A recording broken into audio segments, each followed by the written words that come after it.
Imagine standing on a freezing Paris street, rain pouring down, trying to hail a cab that never arrives. That moment of frustration, a simple human inconvenience, would spark one of the biggest business revolutions of the 21st century. This is the story of how two friends, frustrated with old systems and inspired by technology, built Uber, a company that redefined transportation, challenged governments, and reshaped entire cities.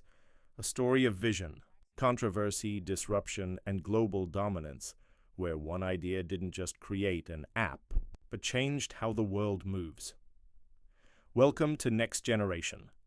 This is the Uber success story, the ride that changed the world. The problem that everyone ignored in 2008, San Francisco was known for its startups, a place where every street seemed to lead to innovation. But while people were building the future of communication and commerce, one everyday problem remained painfully outdated: getting a ride. Taxis were unreliable, often scarce, and full of friction. No transparency, no convenience, no trust. Two entrepreneurs, Garrett Camp, a Canadian computer engineer and co-founder of StumbleUpon, and Travis Kalanick, a serial entrepreneur known for his fierce energy, both faced the same problem one cold evening in Paris. They couldn't find a cab. As Garrett struggled to book a ride, an idea struck him. What if you could tap a button on your phone and a car appeared?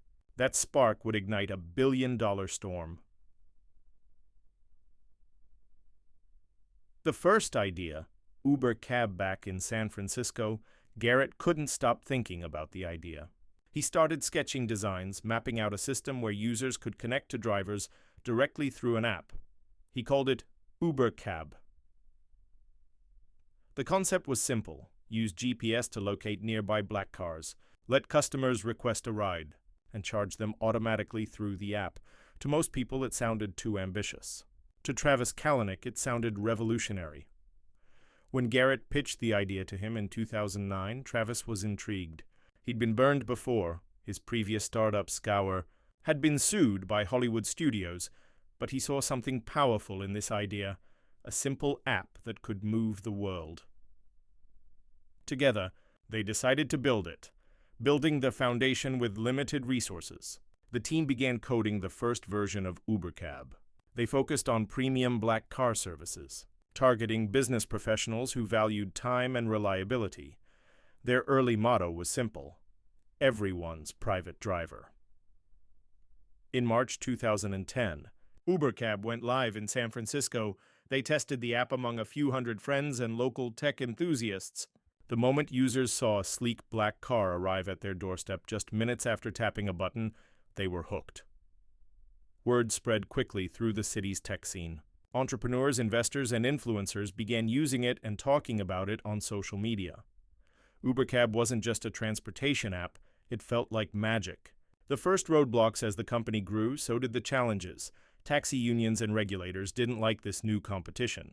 The word cab in Uber Cab attracted legal attention. Regulators argued it violated taxi licensing laws. So, the founders made a bold move. They dropped cab from the name and became just Uber. It wasn't just a legal adjustment, it was a branding evolution. Now, Uber was not a taxi company. It was a technology platform. Behind the scenes, Travis Kalanick's leadership began to shine and sometimes clash. He was intense, relentless, and unafraid to break rules. He pushed his small team to move fast, test everything, and never back down from regulation battles. Uber started hiring aggressively, expanding across new cities. By the end of 2010, Uber had raised its first round of funding, $1.25 million, from investors who believed in their bold vision. Growth through friction, every new city meant a new fight. Regulators tried to shut them down. Taxi unions protested. Local governments complained about unlicensed drivers, but Uber had a secret weapon. Its customers loved it. For the first time, riders could rate drivers, see transparent pricing, and enjoy door-to-door convenience. Drivers, in turn, could earn independently, using their own cars and flexible schedules. Uber became a symbol of freedom and efficiency, and people couldn't get enough. The controversy fueled curiosity. The app downloads kept climbing. By 2011, Uber was live in New York, Chicago, and Paris, the city where it was first imagined. The disruptor's mindset Travis Kalanick embodied Uber's spirit, fast, fearless, and obsessed with winning. He often said, "You're not doing something revolutionary if no one is fighting you." His approach was aggressive. He believed success required pushing limits. Internally, his team admired his drive but also feared his intensity. Externally, regulators saw him as reckless, but that duality, the visionary and the rule breaker, was exactly what gave Uber its momentum. Uber's growth strategy became legendary. Ask forgiveness, not permission. They would launch first, deal with legal consequences later. Going global in 2012, Uber officially expanded internationally. Starting with Paris, then Toronto, Sydney, and London, everywhere it went, the same pattern repeated: protests, bans, headlines, and skyrocketing demand. Uber became not just a service, but a movement. It represented a new kind of economy, the sharing economy, where technology connected people directly. The company began attracting huge funding from Silicon Valley giants. By the end of 2013, Uber was valued at over $3.5 billion and still growing faster every month. The turning point as Uber scaled, they introduced a new, game-changing concept: UberX. Instead of relying only on luxury black cars, UberX allowed everyday people to use their personal vehicles to pick up riders. It made rides cheaper, faster, and accessible to everyone. That one decision changed everything. It turned Uber from a niche luxury app into a global transportation platform, but it also introduced new risks: regulatory backlash, driver disputes, and complex safety concerns. Yet for Travis Kalanick, those were just challenges on the road to victory. From startup to global power by 2014, Uber was no longer just another Silicon Valley experiment. It had become a global force of nature. Millions of riders were using the app daily in more than 100 cities. Investors poured in billions. Drivers, once bound by local taxi systems, suddenly had the power to earn independently. To many, Uber represented freedom, opportunity, and technology's power to simplify life. I can't believe this. But beneath I've been that waiting for a clean taxi for interface, over an hour, beneath and there's the just glowing nothing. blue pin on every map, something more complex was brewing. The funding frenzy Uber's growth attracted attention from the world's biggest venture capitalists. In 2014 alone, Uber raised more than $1.2 billion, reaching a jaw-dropping valuation of $17 billion. That number stunned even seasoned investors. No transportation company in history had grown this fast, and Uber wasn't even 5 years old. The message was clear.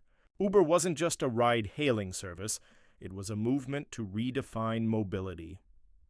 The company started launching new services: Uber Pool, shared rides for cheaper fares; Uber Eats, food delivery powered by the same platform; Uber for Business, transportation for companies and corporate clients. Uber was no longer solving one problem, it was building an ecosystem of movement. Regulators versus rebels, but not everyone welcomed the change. From London to Delhi, taxi unions and local governments saw Uber as a threat to their existence. Protests erupted, roads were blocked, cabs went on strike, and in some countries, Uber offices were raided. Governments accused Uber of operating without licenses, avoiding taxes, and ignoring safety standards. Travis Kalanick's response? He didn't flinch. "We're not a taxi company," he declared. "We're a technology platform connecting riders and drivers." It was a legal and psychological strategy that defined Uber's rise, framing itself as a neutral marketplace rather than a transport provider. This argument allowed Uber to bypass traditional taxi regulations and keep expanding while rivals were stuck in. Paperwork, but that same attitude: bold, confrontational, and unapologetic, and would also lead to its biggest downfall: the culture of speed inside Uber's San Francisco headquarters. The energy was electric and exhausting. Kalanick's leadership style mirrored his personality: relentless, intense, and obsessed with speed. He preached a simple mantra: always be hustlin'. The team moved so fast that decisions made in the morning could be obsolete by night. Engineers worked long hours, often sleeping in the office. Product teams were under immense pressure to innovate before competitors caught up. It was chaos. But it worked. Uber's expansion machine moved faster than any startup in history. By 2015, Uber was operating in over 300 cities across 60 countries. That year alone, riders took more than 1 billion trips. The world was officially moving on Uber time. The Uber wars, every great success attracts competitors, and Uber's rise sparked a global race.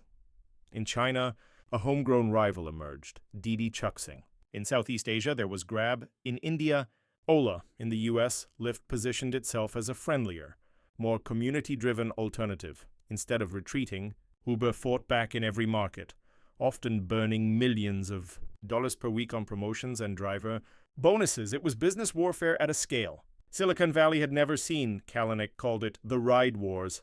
His goal wasn't just to compete, it was to win. Everywhere. But that ambition came with a price. The dark side of disruption as Uber grew. Cracks began to show. Complaints from drivers about unfair wages and lack of benefits surfaced.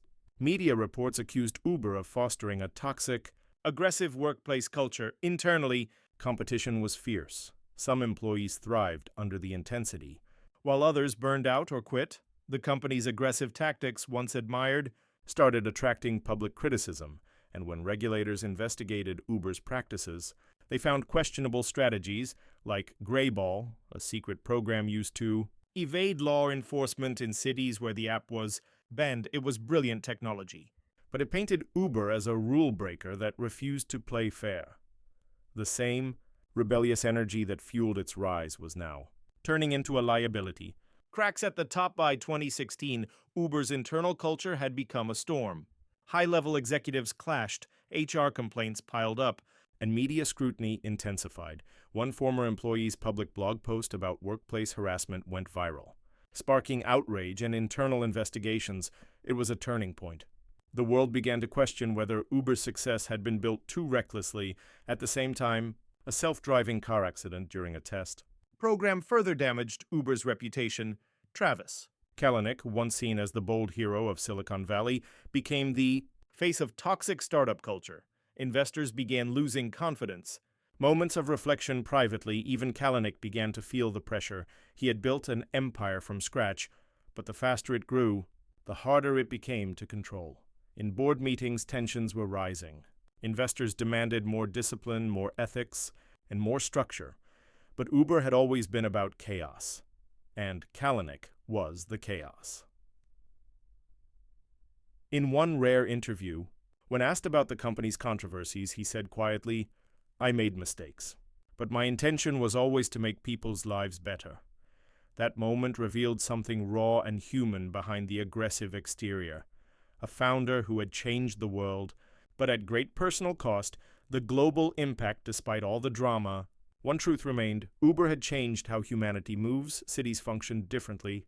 People no longer waited on street corners waving at cabs. A simple tap could bring transportation to your doorstep in minutes. Uber empowered millions of drivers to earn income. It became a symbol of independence for riders and workers alike. Even governments began adopting ride-hailing principles for their own transport systems. Uber had become more than a company. It was an idea, a verb, a global habit. The $70 billion giant. By late 2016, Uber was valued at $70 billion, making it one of the most valuable private startups in history. It was preparing for an IPO, but also battling lawsuits, protests, and leadership crises. The world admired Uber's technology, but questioned its soul. Investors knew that something had to change, or the company might collapse under its own weight, and that change was coming. By 2017, Uber had reached a peak few startups ever see, a global empire valued at over $70 billion, operating in hundreds of cities and processing millions of rides every single day. But inside the company, the cracks had turned into earthquakes. Media exposés were piling up about driver mistreatment, safety failures, and an aggressive win-at-all-costs culture. Former employees went public with their experiences, revealing a company so obsessed with domination that it had forgotten its humanity. Uber, the poster child of disruption, was now being called Silicon Valley's most toxic startup, and at the center of it all was Travis Kalanick, the founder who had built it from nothing. The same qualities that had made him a visionary: relentless drive, rule-breaking courage, refusal to back down, were now tearing the company apart. Board members demanded accountability. Investors urged change. And after a series of public scandals, Kalanick was forced to resign as CEO. It was the end of an era and the beginning of Uber's most difficult transformation. A new beginning when Kalanick stepped down. Uber's image was at an all-time low. The brand that once symbolized innovation now stood for controversy. Riders were leaving. Drivers were protesting. Regulators were circling. The company needed more than a new leader. It needed a new identity. In August 2017, Dara Khosrowshahi, the former CEO of Expedia, took the wheel. He wasn't a typical Silicon Valley founder. He was calm, empathetic, and disciplined. Exactly what Uber needed to survive the storm. His first message to employees was simple but powerful. We have to build something we're proud of. Those words marked the start of Uber's rebirth. Rebuilding the Machine Dara's leadership focused on three core goals: repair Uber's reputation, both internally and publicly; build trust with governments and riders; prepare the company for a long-awaited IPO. He started by listening to drivers, to city leaders, to employees who had stayed through the chaos. Uber began rolling out new driver protections, insurance programs, and safety features for passengers. The company also introduced in-app emergency buttons, ride tracking, and verification tools aiming to restore user trust. Slowly, Uber began to look less like a reckless startup and more like a responsible global brand. But the road to redemption wasn't smooth. Dara inherited massive financial losses and a demoralized workforce. Uber was still losing over $1 billion per quarter. To survive, the company had to make tough decisions, scaling back unprofitable markets, selling off side ventures, and focusing on what it did best: connecting people through movement. A new vision for movement under Khosrowshahi. Uber's mission evolved. It wasn't just about ride-sharing anymore. It was about the future of mobility. Uber started investing in Uber Eats,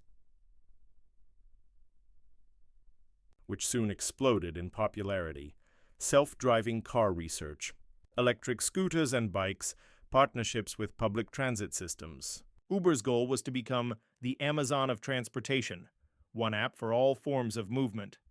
This vision wasn't as fast-paced or chaotic as Kalanick's, but it was sustainable.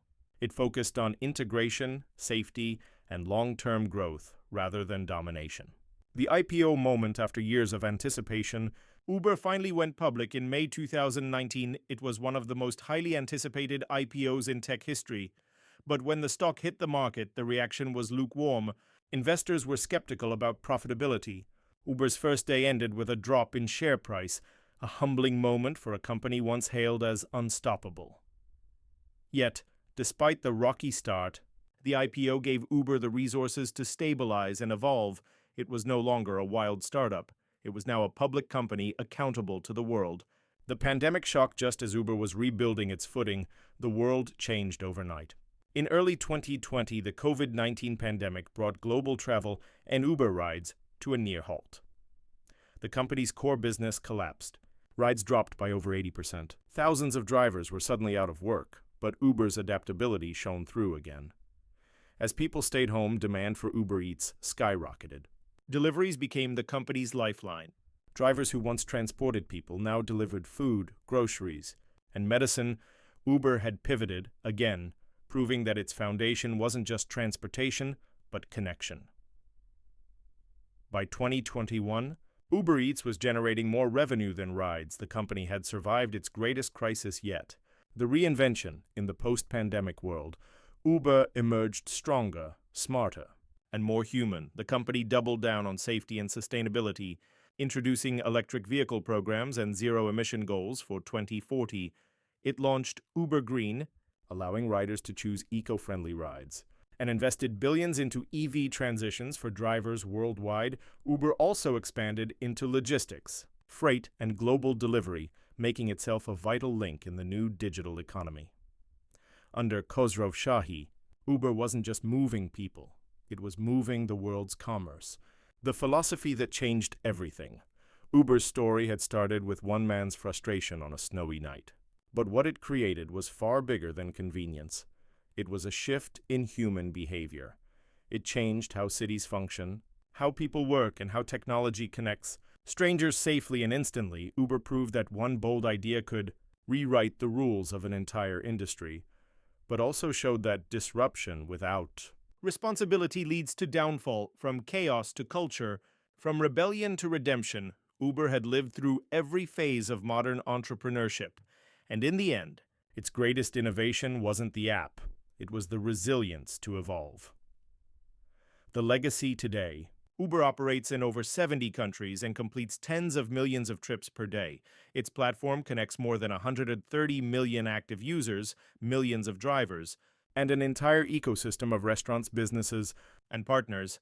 Travis Kalanick's name may no longer be on the office walls, but his vision still drives the company's DNA: boldness, disruption, and the belief that technology can reshape reality.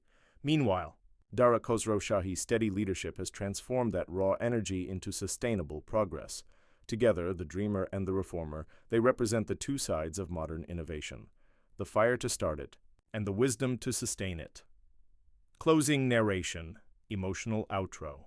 From a single idea in the back seat of a Paris taxi to a network that spans the globe, Uber's story is not just about rides. It's about people, technology, and the courage to challenge what's normal. It's about falling, rebuilding, and proving that even in the fastest-moving industries, evolution never stops. Because the world keeps moving, and so does Uber.